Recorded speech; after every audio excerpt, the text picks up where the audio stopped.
I was mute there. All right, guys. Nice to see everyone again on what is, as normally, a wild Monday. I get to make the joke that every Monday since I've been starting and since the new administration, things have been crazy. So, as always, what we're going to do is we're going to take a look at what I'm looking at, just the overall market, give you a little understanding of what's happened so far today.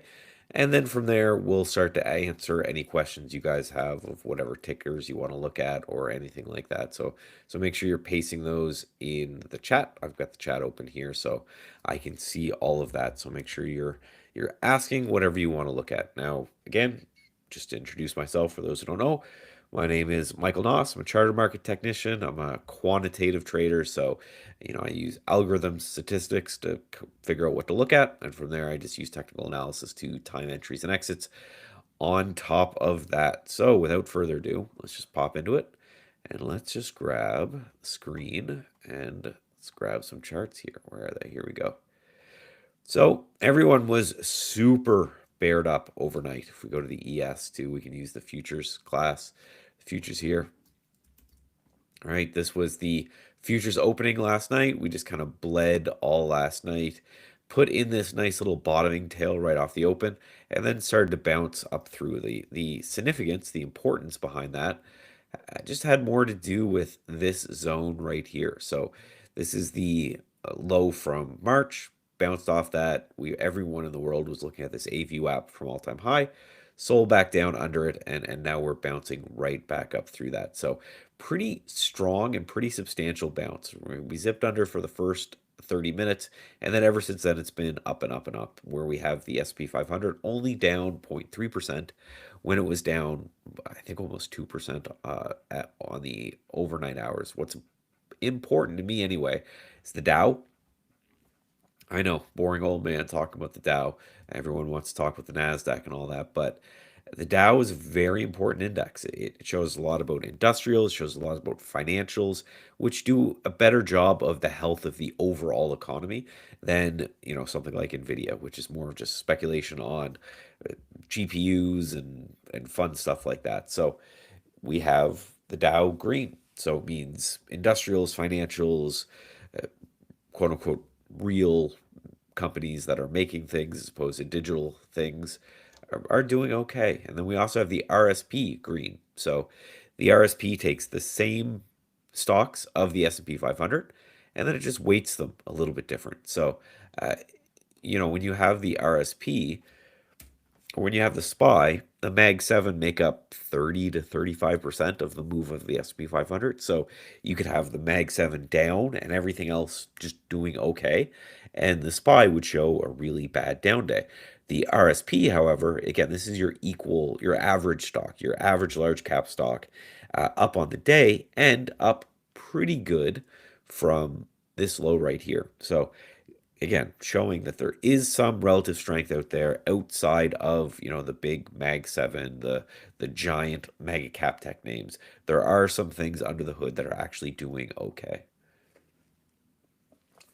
Apologize, I'm going to be drinking a fair amount. I got the daycare plague bringing home to me. So when we see this divergence between the SPY and the RSP, it's good to go under the hood. So we can go under the heat map here, and then we can see what sectors are doing well and what sectors are dragging us down. So we have, tech pretty red, but we have retail up, we have finance up, we have healthcare up, we have energy in particular up, and we'll go over that in a second.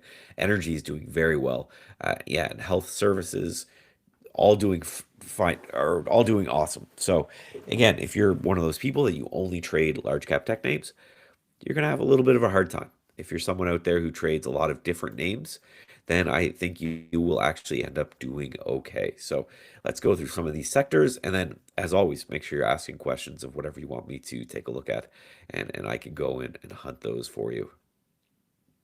So let's pop in here, go back to the chart, and then let's look at some of these sectors. So financials, right? I think a pretty good exercise to do when we're talking about relative strength, when we're talking about relative weakness, is to find an anchor point. So in this particular place, I'm just anchoring from these March lows. So let's go back here to the SPY.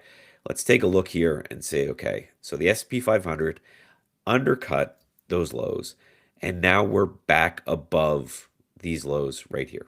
So we've undercut the lows, and now we're back through those lows. Okay, so great. That's our point of reference. So everyone just focus in on this for a little bit. That's where the S&P 500 is. Now, we take a look at something like XLF, and then we mark those same lows, just like that. You can see how far above and how we've never gotten anywhere close to these lows, showing banks relatively strong. Finance is really, really strong. XLV, healthcare, you can see we're right at those lows, but a little bit better. A little bit better, not too much. This anchoring idea makes more sense to me than people who look at relative strength of what's just up the most on a percentage basis and what's down the most. And the reason for that is just to show that the thing that is up the most could just be high beta, could just be really volatile. The thing that is down the most might just be low beta or less volatile. So picking these anchor points when you're doing your analysis will just say, okay, this is relatively strong, this is relatively weak. And a quick day trading example, I guess, from this is I bought some SMCI here off the open, right at this candle right here. And the reason for that is that the SPY, it undercut its pre-market low and sold off pretty dramatically before rebounding. But then SMCI didn't get anywhere near its pre-market low. So again, this works on all time frames. Relative strength, relative weakness, do that over and over again. Right, Burke.B, right, March lows are way back here. Right, just shows that these more boring stocks, the things that Warren Buffett would invest in, are doing okay. Now, ARK, the things that Kathy would invest in, well, we're below the lows there, right? So we're below the lows in technology. We're below those lows in the Qs. We are above those lows in names like move this in names like anything that Uncle Warren would invest in. Retail, so we can do XRT, right? You can see above those lows. And again, as someone who kind of spends their days trying to very much demystify technical analysis to just show that all we're doing is we're looking for trends, we're looking for strength, we're looking for support and resistance and where things could potentially turn. That's all we need to do. We need to just keep an eye on what is performing the best based off of some metric. Whatever that metric is going to be up to you. Again, I like using major highs, major lows, anchored VWAPs, things like that. Moving averages, how high or above or below the 200-day moving average could be another way of doing it. Again, just depending on your time frame. Last but not least, yeah, energy. I really wanted to go over energy because if we look at the chart today on energy, again, the SPY undercut the pre-market lows, was down pretty substantially in the pre-market, and then started to rip back through. The XLE that we have here just rocket right off the open 30-minute print and continuing to go. If we zoom out here on the chart on the XLE, this thing has been basing for years, right? This is 2023, 2022, and we're right there right now. So there's an old saying in technical analysis, the bigger the base, the higher in space. So it's definitely possible that we're basing here and that we're going to break through those levels. And if we do, that's interesting for a couple of reasons. One, you could just buy energy stocks, and if we're going to break that base, do okay. The other thing is that what does that mean for inflation? What does that mean for the Fed lowering rate? What does that mean for all these things? So it'll be interesting to watch the energy sector and see what's going on here. But that's really, really strong chart. And again, these are the March lows. You can see, again, just by anchoring to a very specific point, you can see how much better energy is doing compared to absolutely everything else. So that's a bit of my rant off the open of what I think was going to happen here in the markets. At the end of the day, yes, this probably caught a lot of bears on the back foot. We were breaking down on the open. It looked like a really ugly Monday, and then we just ripped back through. So probably caught a lot of bears on the back foot. However, we have this Liberation Day, the tariff thing on Wednesday. So I wouldn't be surprised if we just kind of come back up in the middle of this range until that day. It feels like everybody's waiting for that moment. If you're short, maybe you're covering shorts as things are selling off. If you're buying and things are bouncing, you're getting out of those. Probably a lot of cash being raised because we have again this really unprecedented weird event that's coming up. And then we can just figure out what's happening from there, right? We can just everyone's waiting. The way I look at it, it's like an FOMC day. If anyone's traded for anything like the time, you know that quite often we can just chop into FOMC. FOMC happens, we have a big move one way or the other, and then the market resumes some trend or earnings. If you're a stock has earnings coming up, it can grind its way up into earnings. Then you have this big shock event, it makes some crazy move, and then it continues its trend. So I think that's the kind of event that we're waiting for is okay, let's finally figure out what is going on with all of these tariffs. And then once that's out of the way, then I think the market can move in whatever direction it wants to. I'm betting up, but that's just a speculative bet at this point. So, all right, let's take a look at a few things. So Tesla. So first of all, I bought a little bit of Tesla today. It's full disclosure. I'll always tell you when I'm talking my book. I think it's important because then right, if I'm uh, how biased I am, I guess, in my reporting. So with Tesla, the reason I was interested is because when we got that bounce in the SPY, again, I bought a whole lot of things. I bought a bunch of stocks, but the reason and how I picked a lot of them was either the algorithms that I use or how relative they were to this low right here. And you can see Tesla is down obviously way more than the market is on this sell-off. However, nice little bounce. It didn't come anywhere near that low. So that the distance between that March low is quite high, showing that there's some people who are really getting involved in Tesla here. So I like it. I think there's your line in the sand, right? If we lose that 217, 215, whatever you want to call it, you got to go, right? You're just wrong. You got to go. So, but if we can hold that and we can stay a little bit strong there, then you have an interesting place. It's kind of off the charts, right? It's not something super technical, but one thing that we're doing a lot with technical analysis is we're trying to figure out things like sentiment. And I don't think you need to be a genius to figure out that sentiment right now in Tesla is awful. Everybody hates it. Everybody hates Elon. Everyone hates Tesla as a company. And the guy who's creating it, and there's right all these videos of people burning down Teslas and all that kind of crazy stuff.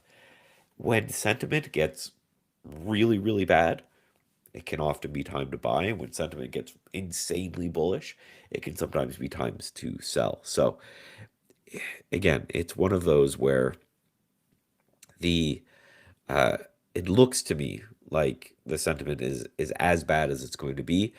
I got this little dip on it. I'm I'm leaning against this low. If we break that low, then I'm wrong. I take my paper cut and I move on. If that is some sort of near-term low, we start drifting back up into this VWAP, or we get even. Hey, we get back to new highs. That's a double, right? So I always like to draw this out because I think the visualization here is great.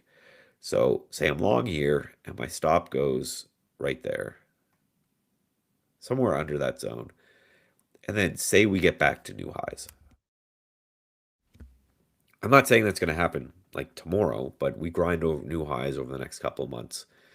That's a 6 times my risk. So, make the math simple. You're risking $100, $1,000, $10,000, whatever the size of your account is. Um, you're risking $1,000. Well, if you're right, you'll make 6,000 over the next couple of months. That to me is one of those mathematically, if I think there's even like a 50-50 shot or less, there's a 30% chance that I'm right.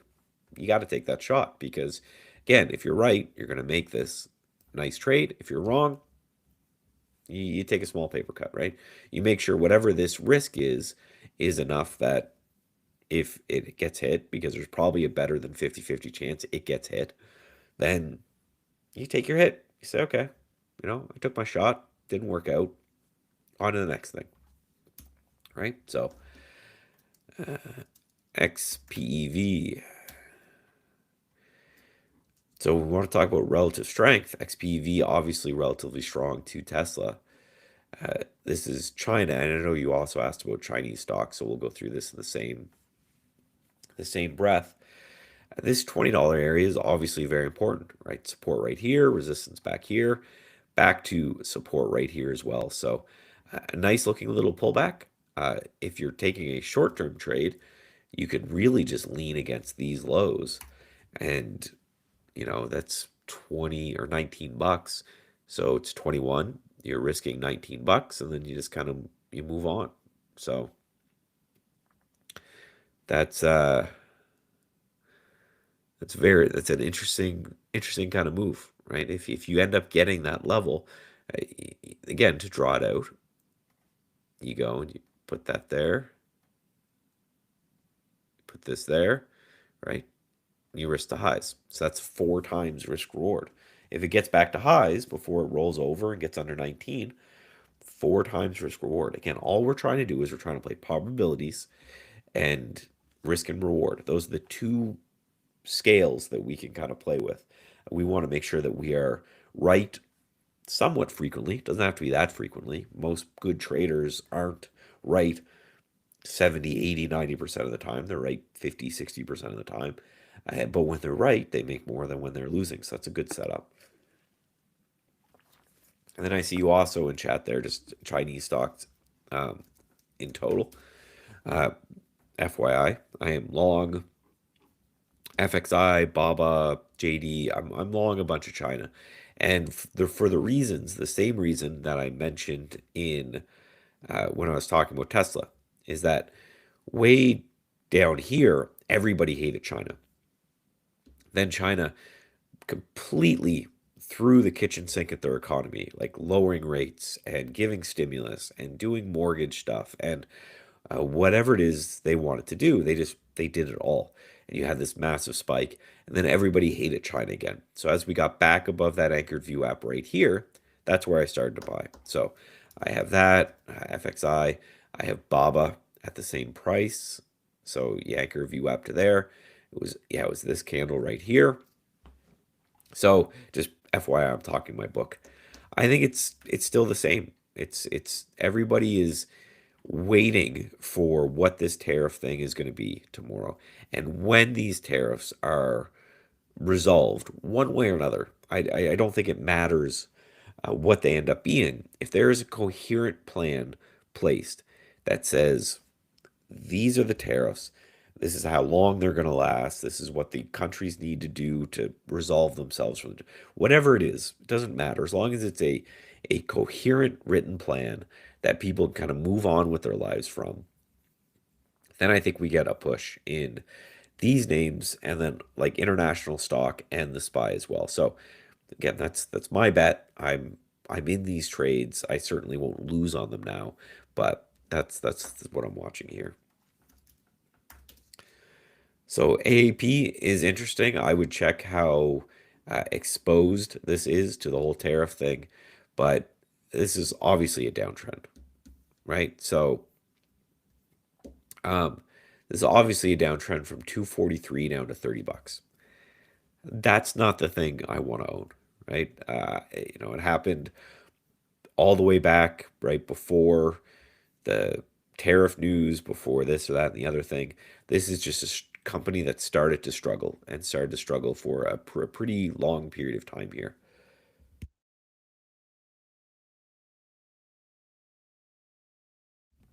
Sorry, I had a sneeze. Thought I have a sneeze. Might come back. Now, if you want to play, this potentially for a shorter term play, this push right here could be a little bit of a bear trap. Maybe we undersold that level, then we rallied back up through.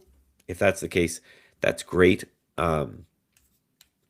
However, that's a very short term bet. And how most people will play these potential bear and bull traps is they're just leaning against this low. They're saying, okay, we've undercut an area that used to be support, and then we got some buying back up through, right? I'll buy it at whatever price I think is fair. There goes my stop loss. And then, look for higher prices. But you just got to know this thing has been, you're fighting a trend. For me as a technician, I want to buy things that are in uptrends, and I want to potentially sell things that are in downtrends, and that's about it, right? That's the whole thing that we're thinking through. And the reason for it is that there's a lot of evidence and a lot of published studies and a lot of empirical examples of just things that are in trends continue to be in uptrends. You can just do a simple test of what happens if I buy everything that's hitting a new all-time high versus what if I buy everything that's hitting a new all-time low. And then you dramatically outperform the all-time lows by buying things at all-time highs, just dramatically. So I look at that and I say, it's not what I want to see. And this has been a darling from 2023, huge, huge up. And then I guess I drew a little cup and handle here that failed. But again, gap down on earnings. So they missed earnings, and then also they missed earnings, and they said something the market didn't like. I'm a technician, no idea what that is, but you can just see it in the price action. They didn't like whatever that earnings was. So as a support play, you're leaning against kind of 950 if you want to. If you think that this is a fair price, I'm going to buy it at 950. If we get a close below today's low, probably time to move on. However, when I look at something like this, right, you could see a rounded top, head and shoulders, whatever you want to call it, but it does look like a distribution type area, right? Big distribution here as well. Oh, they said APP instead of AAP. App loving. So this got hit with a short report, I think, or was that APPS? I can never remember, but you can see what I have marked up here, right? These gaps become interesting because there's a lot of emotion around gaps. There's no trading that has taken place between the gap, but there's a lot of people who bought after this gap, so that area is going to get defended. So for me, it becomes really simple. If you like the stock, you're long right here, you're out at 230. Right, but one of the stronger names in the market, I like the look of that one as well, right? So as I go through this, can you explain what distribution means? Yeah, the simplest way to put it is that, uh, what were we talking about? Oh, NU. Let's use NU as an example. Let's take, and this is going to be a gross oversimplification, but it's what we have to do in the markets, right? We have to simplify things. And I'm one that you won't see me talk about bat patterns and Elliott waves and things like that very much at all. Because what I'm trying to do is I'm trying to gauge what happens in the market. So let's take everybody who trades or everybody who invests and split them up into two groups. We'll call them trend traders or momentum traders. You can call them. With momentum traders, I'd also put story traders in there, people who like a story like quantum computing or robotics or space or whatever. And then you have value investors, right? And they think about the markets completely different. Value investors go through and they look at stocks and they say, okay, I think this company is going to make me, X amount of dollars. And right now, if I discount that back, I think it's worth Y. Right? So let's say back here, value investors said, hey, anywhere between $5 and $4, this area, I think NU is a good buy, right? So what they will generally do is they will accumulate around that area. They'll start to buy, and then they're not buying on the way up. They're buying here on the way down. Think of your Warren Buffett types. They've done their analysis on the company and its future, and they think a fair price for this is going to be, say, 420, just because it's a funny number. So 420, that's my price. Anytime it gets under 420, I want to buy some. So if we get under 420, I want to buy. If we get too high, I don't want to buy. I'll stop buying there. Those are how value investors work. And they have that very specific number because that's a discount to what they think the company is going to earn them in the future, right? That's a fine game to play if you're good at it. If you're someone who can go through balance sheets and income statements and right list all that out, and this is what I think the company will make, and I'll discount that back based off why. Your CFA types, right? Then you have the momentum investor, and the with the momentum investor is also the story trader. So what happened was this company IPO'd, was junk, right? Came down here. The value investors said, okay, that's interesting. So I'm going to start buying in this zone, and we kind of chop back and forth in that area. And then as it starts to break out, you get technicians like myself, you get story traders, you get momentum traders. It starts to get picked up in the news. And the momentum traders are looking for trends. And they're saying this thing is trending higher. So I'm going to start buying it simply because the math tells me that if I buy momentum, I will be rewarded in the long run. The market rewards people that buy momentum, that buy things that are moving higher. So momentum traders will get involved all in this area. And then what happens is from that 420, the value investors are seeing this at 13, $14. They're looking at their models and they're saying, hey, I thought this was priced around, maybe 6, $7. That's why I was buying it at 4. Well, now it's at 14. I look at that and I say, okay, it's no longer undervalued, it's overvalued.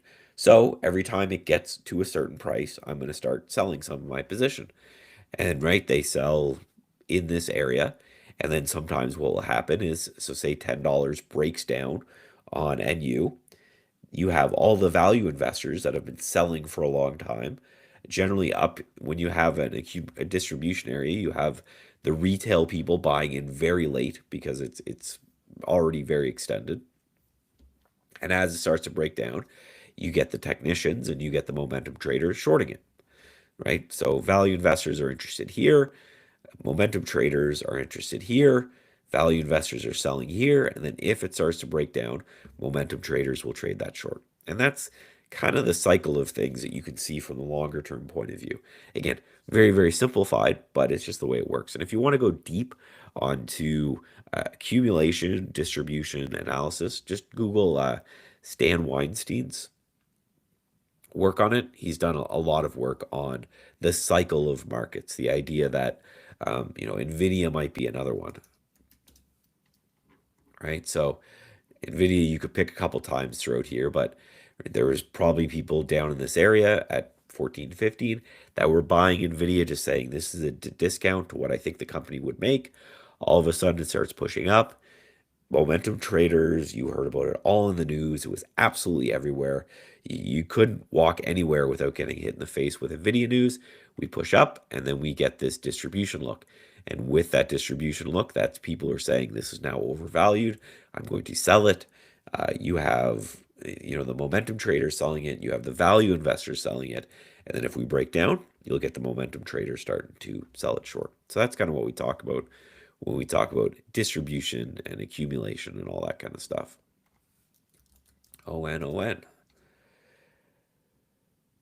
So this was a very, what I always do with IPOs, what I like to do is slap a VWAP on it and see what the average price that this has been trading at since it's existed. Generally speaking, with these, you get some sort of undercut of the IPO price as it comes back through the IPO price or back through that IPO VWAP, a little bit of a push, and now it's starting to downtrend again. So for this one, I'd say as long as you're above this AVWAP from the IPO, that's an interesting price. I think that's a place that you could potentially make trades there. And then we have this area right here where we have this prior high, and now we're back to that zone. So this is an interesting place for this on a pullback. Earnings actually beat, but then it sold off. So you might want to dive into the earnings report and say, what did they say that spooked people? Or is this someone that maybe this is going to be a tariff loser? If there are tariffs, do they import the stuff in order to build? If so, that might be what's going on here. However, right, I like if there was, you say, okay, Mike, I'm taking away your back tester, taking away all your quantitative tools. You're going to do one thing in trading forever. What is it? It is looking for stocks that have broken out of a very clear zone, like here at 44, and then pull back into that zone. And then you look for support to take place there, and then you buy the names. And this is that kind of setup, right? A nice breakout of 43 comes back to 43. If I see evidence of buyers in this area, then I'll buy it, and then maybe a push back up from there. MLGO. Oh no, McDonald's first. So McDonald's is going to be a defensive stock. So if the market continues to be worrisome, I think McDonald's will hold up well. But that's about it, right? You're not getting McDonald's to double or triple or anything like that.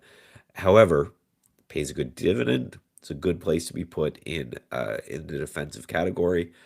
For me, I just look at all of this resistance here at 310. If it can get above 310, I think that's the interesting point there.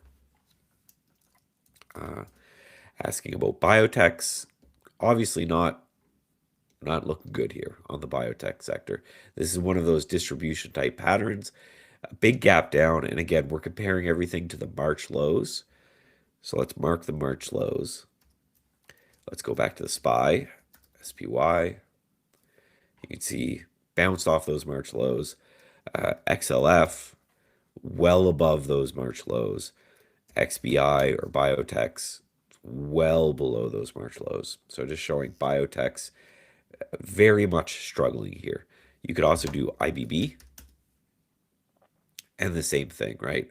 Very much below these March lows right here.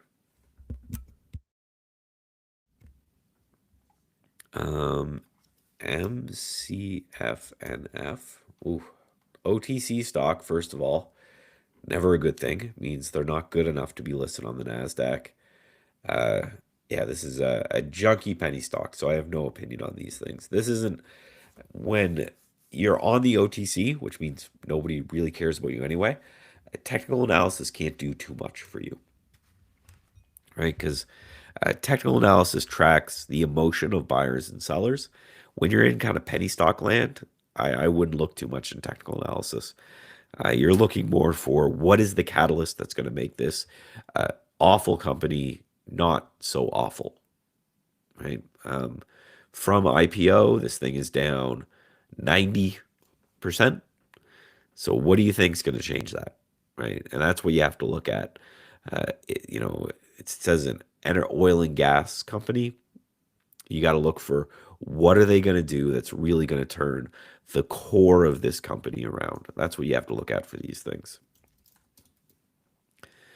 ACHR, Archer Aviation. You can see these things sometimes just draw themselves or they're there before I get to them.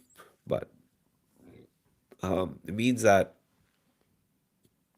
$7 is a very big level for ACHR. It's very choppy, right? It's one of those that the range is huge, right? If you were to buy it as it breaks new highs, that's a double from here. If we pull down, and we break these lows, then you're looking to get out. But for me, it's pretty good buy price because, like I talked about before, I love a break of a very clean resistance, a comeback down, a test that zone, and then if we turn and we push up from there, I think that's great. So that's what I'm looking for. If we can end up getting that. BTBT, Bit Digital. What do these guys do? They're probably Bit probably means crypto. Overview. Bit Digital offers cloud services for machine learning, Ethereum staking. So yeah, they're like a Bitcoin miner kind of thing. Very hard business, these things. Mara, right? Riot, Hut 8. You can see all these kind of look the same. The Problem is, the thing with this is that if Bitcoin turns and rips, this one will probably do well, right? Just because it's going to move with crypto. They do Ethereum staking, so it's probably going to move with Ethereum. However, in the meantime, they're hemorrhaging money, right? They're losing, they made a little bit, but yeah, they're losing money most quarters here. So the way I look at it is if you want exposure to the crypto space, to me, it makes more sense to either buy the ETF for Bitcoin or Ethereum at this point. Solana, I hear soon, maybe even Ripple. You can buy those ETFs, or you can buy something like a Coinbase or a Hood that will give you crypto exposure in relatively healthy companies. And this is from someone who worked at a Bitcoin miner for a period of time. And it's just a hard business. It's a energy intensive business. It's a labor intensive business. It's yeah, it's a hard business. So again, all the best to you. It's one of those things that, right, they're losing money. If you want it, just technically speaking, right, you've got this $2 support. You could take a shot there. I think if this big base breaks down, it could continue to do lows. Companies like this that are losing money, I'm not a financial analyst. Obviously, I'm a CMT, but I think you want to do some financial analysis to it. Like, how fast are they burning cash? And when are they going to need to dilute shareholders to get more? Those are the big questions, right? If it's soon, then, be careful. But, right, the whole company since IPO has done nothing. So, I don't know. I'd be very careful in something like that.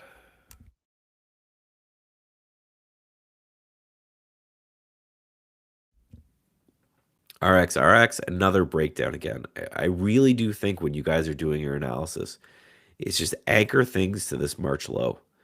If you can't get above that March low, then you're relatively weak to the market. And if you're relatively weak to the market, at least for me, I don't really want to own it. You know, Uh, the way I look at RX, it's broken down. So anyone who bought it from 12 to 10 to 8 to 7 to 6, they're all going to look to get out. And when it comes to a pharmaceutical company, you're asking yourself more about what are they building, right? Is there a drug that they're going to get approval soon? Again, how does their cash situation look like until they get that approved? A lot of those things I think are very, very important.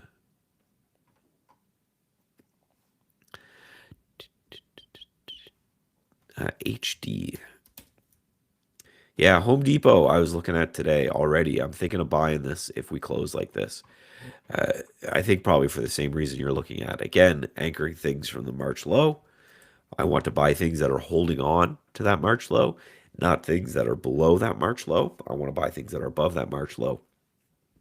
And you can see here on Home Depot, a nice, not only a red to green, a gap down and fade, but almost breaking the other side of things, right? Almost breaking these highs right here. So if it gets through those highs, I think that's a very interesting play. So I agree with you on HD that could be a nice tradable bottom. I already did XPEV. I said it looked nice. But right, I'm all bulled up on China, so take that for what it's worth. I just think it's this zone right here is very important. So for me, I'd play it against a 1950. BTPT, MIST, missed. Oof, yeah. So no thanks. Again, I just look at something like that and said they reported something bad, right? They missed.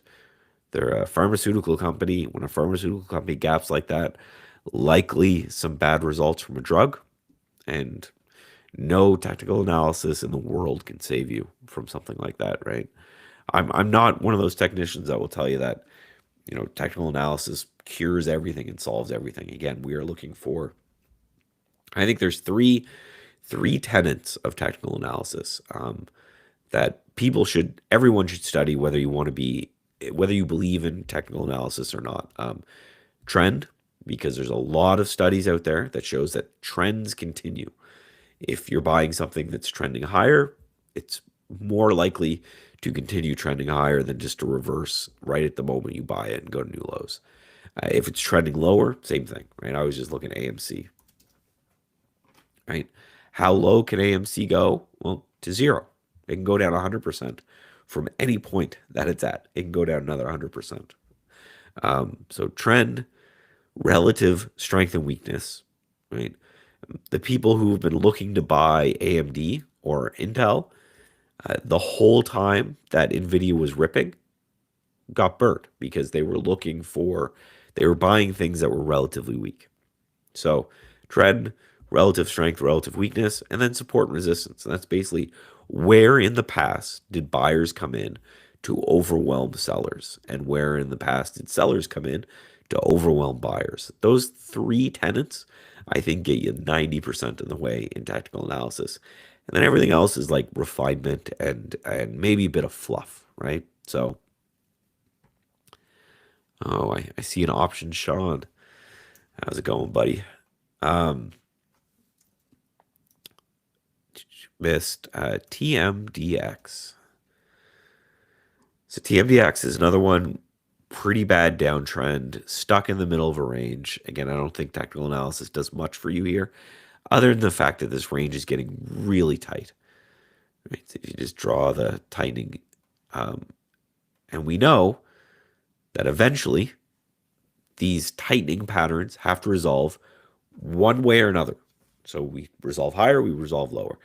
Uh, I have to bet as a technician in the direction of the trend, which unfortunately from $200 down to 67 is down. So unfortunately, it looks like we're trending down and we're getting tight. If I were to have to bet, I would say that that's probably going to resolve lower. Again, it's being health technology, it's one of those things that their pipeline I think is more important than anything. What are they doing? What are they making? What drugs do they have coming in? That type of thing.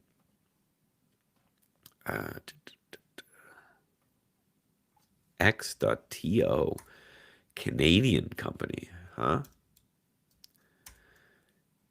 TMX Group. Wow.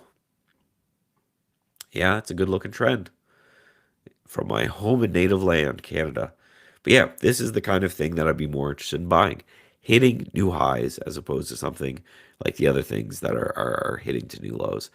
I don't think a lot of people are probably Canadian, so won't spend too much time on this. But yeah, this is something that if you're in, you put on some sort of trailing stop, you let it go. If you're not in it yet, a nice little consolidation break could be happening here. Then you put on a trailing stop, you let it go. As long as this trend continues, you definitely want to stay in there. PYPL, PayPal Holdings. So PayPal is interesting to me because PayPal should be, in my opinion, in the financial sector, but it's not, right? It's in technology, I think, but this is not getting treated like a financial company, right? We went over the XLF, doing relatively strong here. Actually, gap down, closed green so far. We're a little over halfway through the day, but we're getting green on financials. We're pushing up here on the whole financial thing. Just close the chat. Hold on. Get my chat back. Here it is. So you would expect PayPal to be participating in that move, but it's not. So again, it's very simple for me right now as I take the March low and I anchor that. And if we're below the March low, I'm not really that interested, unless one of my algos tell me to get in. If we're above the March low, which is what's happening here on the SPY, it's what's happening on a lot of things, then I'm getting a little more excited, Rivian, RIVN.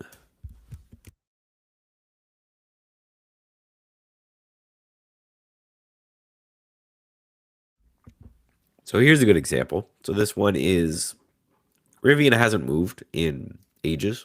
Now, one could say either it's caught in a base or like we talked about when we went through the whole stage analysis thing earlier in the show, this could be in an accumulation phase.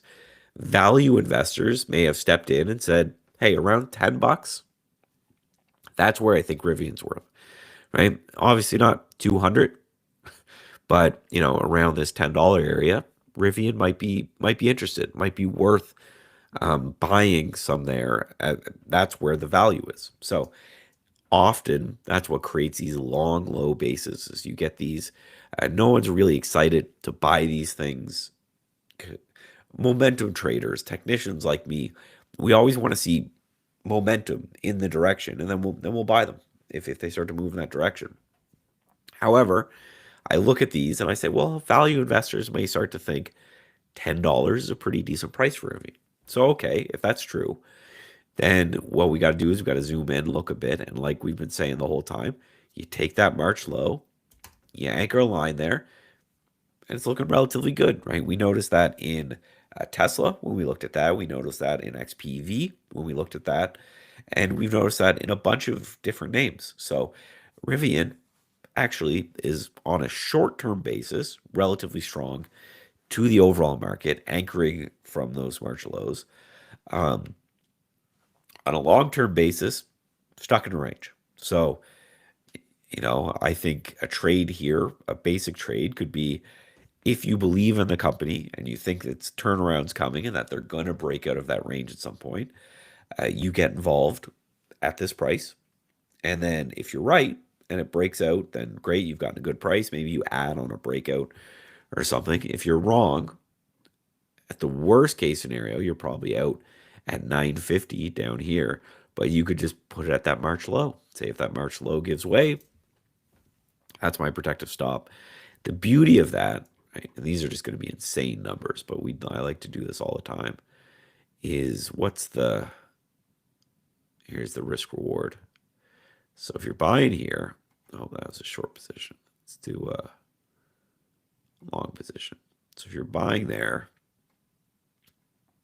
geez, okay.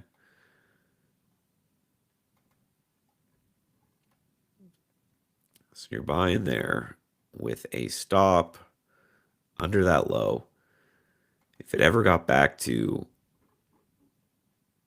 I don't know, $30, that's an 8 to 9 times your risk. It's a pretty good trade if you think there's a good probability that that's going to happen, right? Means for every $1,000 you're risking, you got a potential to make 9 grand.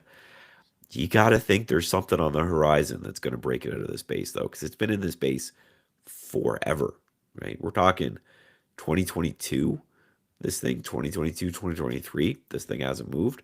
So you got to think that there's something coming up that's going to really impress shareholders and that we're going to move. PBAI, right? Relative weakness to the rest of the AI stuff, for sure. That right at that March low. So both the same on a short-term basis relative to the market. However, just from this recent high right here, you are down 71%. That's pretty hard, right? So you see this $5 area I have noted right in this zone. Every time we break above $5, sellers come in. We break above $5, sellers come in, over and over and over again. So this to me looks like a broken chart. It's got to get above $5 and hold there for weeks or months in order for people to get interested. $5 is an interesting price. Some people don't know this, in which a leverage turns on for a lot of brokers around $5. And I think optionality as well is important around $5. So if it can't hold that for a period of time, it gets really hard for institutions to start to get involved because there's no options. There's none of that stuff that you could potentially play with. So again, a $2 stock, the fact that it's dropped 71% in a straight line, it's going to be hard for me to want to buy and hold something like that. SRDL, SDRL maybe, probably saying SDRL. Yeah. The one thing I'll always say is that the bottom of the chart is not support. and the top of the chart is not resistance. I think there's like a mental thing in people's heads where they say, "Oh, it's at the bottom of the chart. That must be near support." But like, right, this was the bottom of the chart for a while, right? And now it's down here. So from that March low, yes, some relative strength, but this thing's in a downtrend. And let's go over why that's important, right? And just from a sentiment point of view, why is it important whether it's in an uptrend or a downtrend? Well, you think about this. There's somebody out there who's long this thing from $50 and $40 and $30 and $25. And all of those people are underwater. And we've all done this. And you know, don't try to tell me in chat you haven't. Um, we shouldn't, but we've all done it. And it's where we say you're really down on a name. You say, if this name ever gets me back to even, I'm out. Uh, and we know it's wrong. That's not the way you should trade. It's just where the price you got in is arbitrary. So for you to sell just because you're back to even, it doesn't make any sense, right? Either you like the stock, you like the company, or you don't. And you should either sell it if you don't like it and buy it if you do. The But what we do is we do that kind of fictional thing where we're like, oh, if it gets back to even, I'm out. If it gets back to even, I'm out.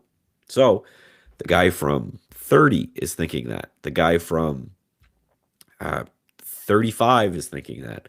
The guy from 40, the guy from 45, the guy from 50, the guy from 55. So you have this massive list of bag holders that are all looking to sell. Well, that's overhead supply.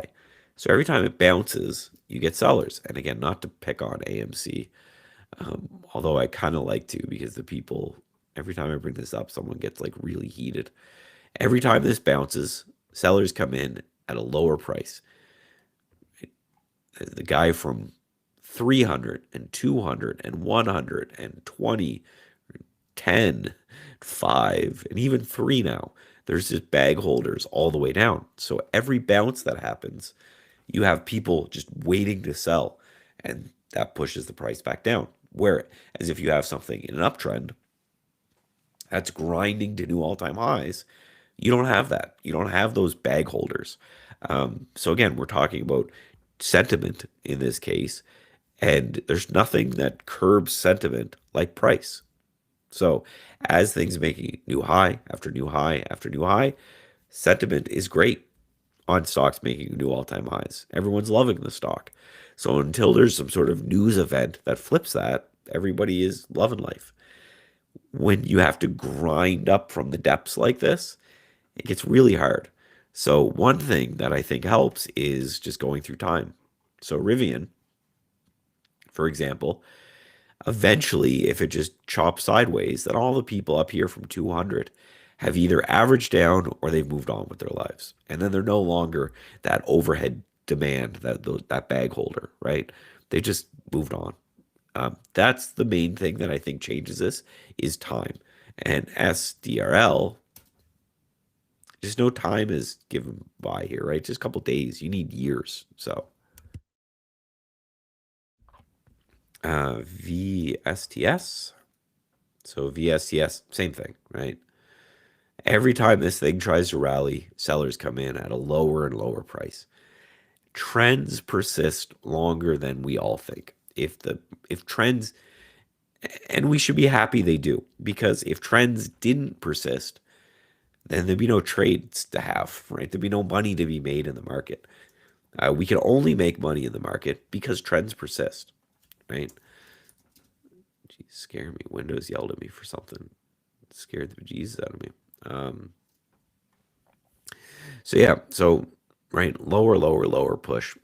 Really nothing to say from this particular one, other than if you want to pick a bottom, go ahead. But right, it's like those who pick bottoms end up with smelly fingers. KOLD. So this is KOLD is the short natural gas. Full disclosure, I am long natural gas. I'm long UNG. I like this look from the upside. We talked about accumulation and distribution. This to me looks like a bit of accumulation, right? Remember when Zero Hedge and all those guys up here were saying the world's going to run out of natural gas. It's going to be the most valuable resource in a while. And then right, because zero hedge is always wrong, it just fell apart. Now it looks like it could be that accumulation phase, and we could potentially push higher. So I am totally talking my book because I am very long uh, natural gas, but so KOLD I definitely wouldn't be bullish on because I think natural gas going higher. So KOLD again is something that you buy if you think natural gas is going lower. So again, that's my bet here. Someone liked my smelly finger joke, so that's good. Um, our robotics company, it's a IPO'd, completely fell apart, and now it's bouncing back a little bit. So it's the right theme. People seem interested in robotics and space and all that kind of nonsense. Um, However, they don't make any money. So in this environment, that's way more important because interest rates are so high. So you need to go, okay, when are they going to start coming to shareholders for more money? Other than that, right, just from a technical point of view, it's just a nice looking potential bull flag. Right? You gotta So bull flags, the beauty of them is they keep you with the trend, and they're pretty easy to trade. Right? So if this thing gets back above 250, that would kind of be the buy trigger. You stop. Worst case scenario at the low of the bull flag. Most cases, people will just stop if it gets back into the bull flag. So could be an interesting trade there. Until then, it's just kind of stuck in this downtrend channel. So I need to see a break in order to get interested in something like this. All right, guys, last one. You could probably hear my voice slowly degrading as we keep going. Again, you can thank the daycare plague and the children from that for this. This is another one that, I think does a good example of the stage analysis. The fact that, right, value investors at $10 said that this was a great buy. They started to buy it. It broke out. Momentum traders were all over this for a couple years as it ran all the way to 250. And then it put in this little distribution pattern right here. And then down we go. So again, this is a broken chart for me. If you're buying this thing, you're basically just trying to buy an overextended pullback. You can see I have an anchored view app here from high. For me, that's the safer bet is when you get back above that price. That means the average market participant is now up, and all of the bag holders from 220 to 117 to 72 to 65 are all gone. Right? Until then, it's just in a downtrend. You're just trading things in downtrends. So for me, the one benefit that I really see in this market is that when the market is selling, you get to see, not soy, spy, you get to see what's relatively strong. When the market's selling, what are people accumulating? Or what are, at the very least, are they not selling aggressively? Those are relatively strong. It means that institutions like those, the things that are getting sold aggressively, institutions are not a fan of. And I want to be on the side of the institutions buying the things that they're buying, not selling the things that they're selling. So, all right, guys, that is my time, and that's probably all that my voice can handle as well. So, as always, I appreciate you guys for coming out. I'm going to do something to heal my voice here. And then, as always, on Friday, I'll be back with you guys on the morning show. So I appreciate it very, very much for you guys for tuning in, for asking questions. I always get some good ideas and some things to watch going into next week. So thank you, and I'll talk to you guys Friday.